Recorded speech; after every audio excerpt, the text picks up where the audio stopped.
नमस्कार, राम राम। इस देश में हिंदी माध्यम से पढ़ाई लिखाई करने वालों की क्या स्थिति है, इसका अंदाज़ा आप इस समाचार से ले सकते हैं जो मैं आपके सामने रखने वाला हूं।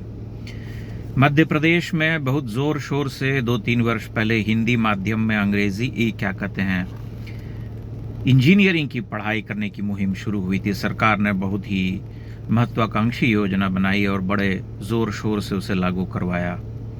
लेकिन उसका परिणाम क्या है?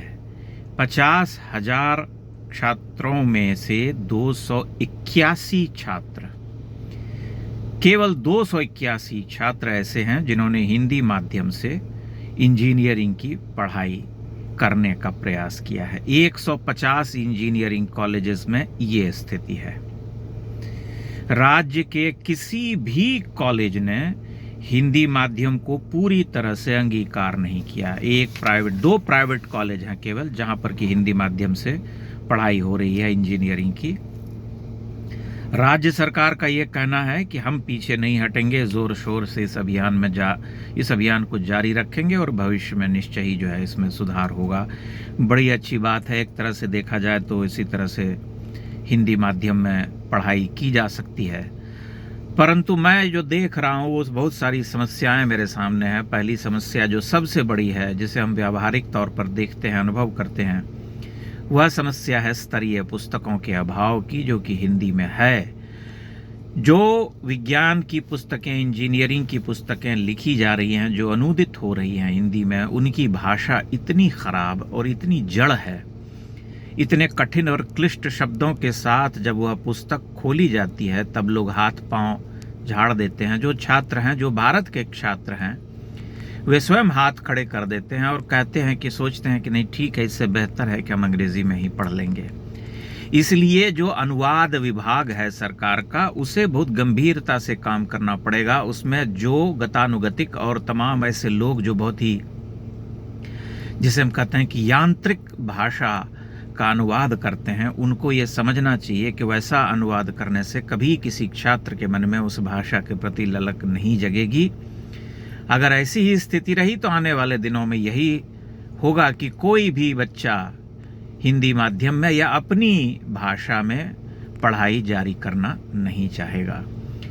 एक समय में ऐसा था जब, जैसे स्वयं मैंने हिंदी माध्यम से पढ़ाई की है स्कूल की, उसके बाद कॉलेज में जब आया तब भी मैं हिंदी माध्यम में पढ़ता था 12वीं तक। उसके बाद 12वीं के बाद जो है जनरली आमतौर पर अंग्रेज़ी माध्यम में पढ़ने की पेशकश की जाने लगती है कि अंग्रेज़ी मजबूत होनी चाहिए। लेकिन तब मुझे याद आता है कि उतनी बुरी स्थिति नहीं थी।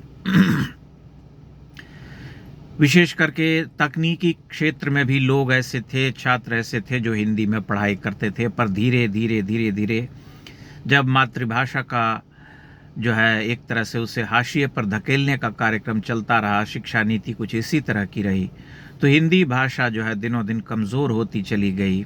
उसमें स्तरीय पुस्तकें कम होती चली गईं।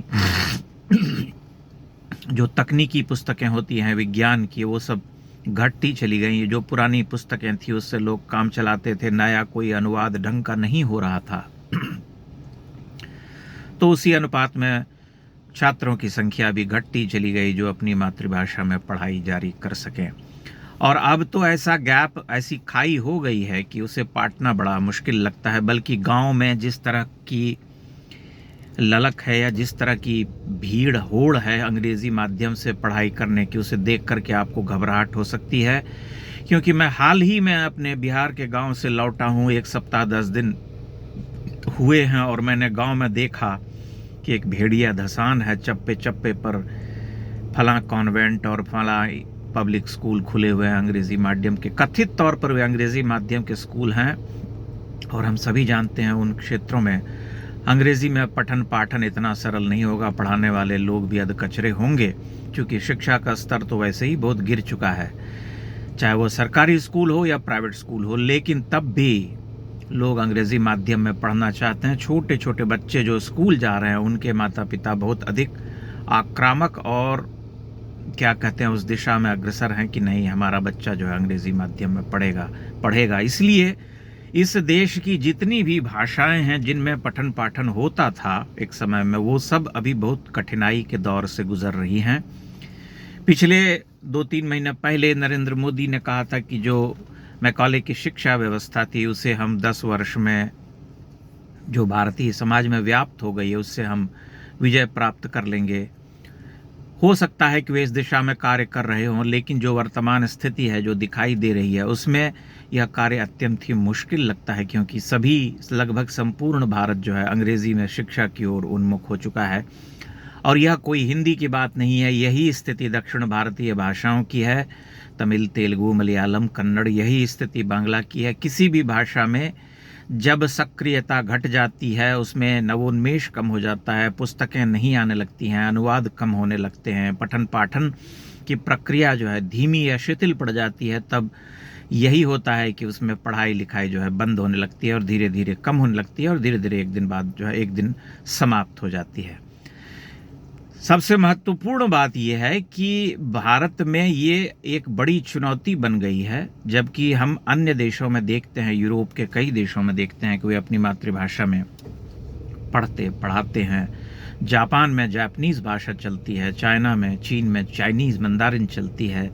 उसी तरह से यूरोप में, फ्रांस में, जर्मनी में उनकी समृद्ध भाषाओं में पढ़ाई लिखाई होती है। अंग्रेज़ी में पढ़ना जो है आवश्यक नहीं होता है। ठीक है, संपर्क भाषा के रूप में उसका प्रयोग होना चाहिए, वैश्विक भाषा के रूप में वह जो है स्वीकृत हो गई है, लेकिन अपनी मातृभाषा को या अपने देश की बहुत पुरानी भाषा का त्याग कर देना पूरी तरह से गुलामी की ओर बढ़ जाने की पहली निशानी है। इसलिए भारत में इसे बहुत सक्रियता से करना पड़ेगा।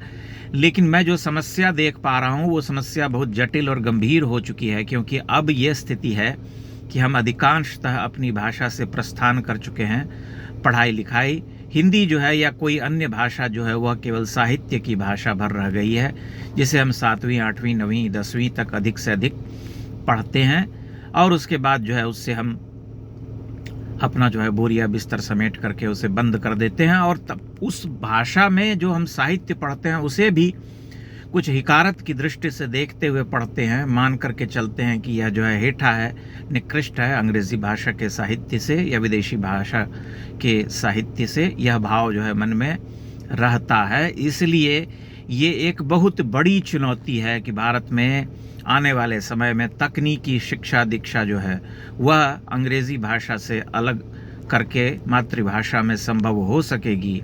यह एक भगीरथ प्रयास से ही संभव है और मैं समझता हूं कि आने वाले समय में बहुत बड़े स्तर पर परिवर्तन की आवश्यकता होगी, जागरण की आवश्यकता होगी, सरकार को कुछ कठिन निर्णय लेने पड़ेंगे। उसके बिना यह संभव नहीं है। ये जिस तरह से भारतीय समाज को अपनी जकड़ में ले चुका है, उससे मुक्ति पाने के लिए बिना कठोर श्रम और बहुत अत्यधिक, जिसे हम कहते हैं कि उसमें घुस करके उस व्यवस्था को चुनौती देते हुए ही इसे पार पाना संभव है। अन्यथा भारतीय समाज में इसकी जो वापसी है, जो हम सपना देख रहे हैं कि हम अपनी मातृभाषा में पुस्तकें पढ़ेंगे, पढ़ाएंगे, तकनीकी शिक्षा को आगे बढ़ाएंगे, वह संभव नहीं होगा, क्योंकि बहुत अधिक पानी बह चुका है पिछले 40-50 वर्षों में। ये प्रक्रिया एक समय में धीमी थी, लेकिन धीरे धीरे धीरे ये तेज होती चली गई और अब हम लगभग अधीन हो चुके हैं उस भाषा के एक तरह से, और हमें लगता है कि उसके बिना हमारा फ्यूचर जो है, हमारा भविष्य जो है वह अंधकारमय हो जाएगा। आप इस बारे में अपनी टिप्पणियां, अपने विचार अवश्य प्रकट कीजिएगा। बहुत बहुत धन्यवाद।